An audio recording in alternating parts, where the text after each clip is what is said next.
going? How you doing, man? Hi, everybody out there. Welcome. For you guys who don't know me, I've been playing percussion, hand percussion for over 40 years, professionally for over 40 years. And I've been with Latin Percussion. I've been using Latin Percussion all of that time, and I've been with the company for about 35 years. During that time, I've had the opportunity to travel around the world several dozen times, and I've gotten to play with a lot of different artists. Probably the most notable ones would be Madonna, Mariah Carey, Kenny G, Diana Ross, Sergio Mendes. And I mention all this not to brag about playing with a lot of different people, but to bring up the point that I play a lot of different styles of music. And with all those different styles, I need different setups of instruments, different types of instruments. Latin Percussion is the only company that has been able to supply me with my needs for all of these different styles of music over the decades. Okay, so for you guys who are just thinking about getting into congas for the first time, let me give you just a really quick lesson on the conga drum. They normally come in a set of three, a family of three. There's the highest tuned drum and the smallest drum, which is called the quinto. And then we have the drum in the middle size in width and also in tuning, and that's the conga. And then the drum that's tuned the lowest and the largest, that's the tumba. All of these drums were originally called tumbadoras. When we're dealing with the conga drums, terminologies can get a little confusing because we're dealing with different languages. We're dealing with Spanish, we're dealing with different dialects of African languages, and also English.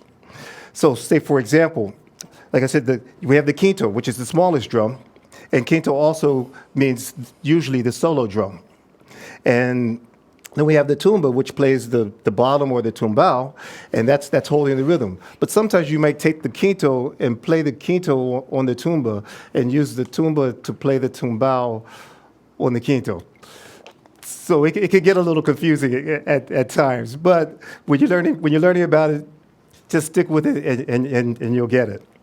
Also, speaking of learning how to play, I would recommend getting a book. After you get your drums, then get a book. There are some really great books out there. Mike Spiro has a wonderful book on conga drums. Ed Uribe also has an incredible book. I have a book on conga drums, so you can find that material in the store. But don't only go with that. Try to find a qualified teacher and learn how to make the sounds with the drums, learn hand exercises, learn the rhythm patterns, and then in turn you'll learn how to play congas. I'll give you a quick rhythm pattern. Oh, first let me say that on each drum there's basically three different sounds. We have an open tone, a bass tone, and then the sound that's the hardest to achieve is the slap tone. So we have those three sounds. And so on each drum, in a set of three, we've got 9 tones to work with.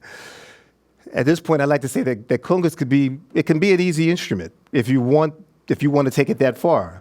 But if you want to take it really far, you have 3 basic sounds, and then you have over 20 different variations of those 3 basic sounds. So you could have 75 different sounds to work with on a set of 3 congas. So it can get really difficult. So the instrument can be as hard as you want it to be. Okay, so I'm gonna give you one basic pattern, the marcha, and I'm gonna use probably the most important of the variations in sounds, and that's the heel tip. And so it's a movement where we use the back of the hand and the fingertips of the hand doing this rocking motion. Some players like to use a flat hand and a tip. So flat tip, or heel tip, heel tip. Okay, so here's the most basic rhythm pattern using an open tone, slap, and the heel tip motion. And this pattern is called marcha.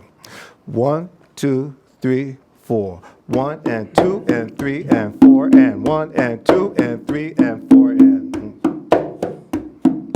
heel tip, slap tip, heel tip, tone, tone, heel tip, slap tip, heel tip, tone, tone. Okay, so you learn your basic sounds, learn how to put them together, learn a bunch of rhythms, and you'll be well on your way to being a good conga player.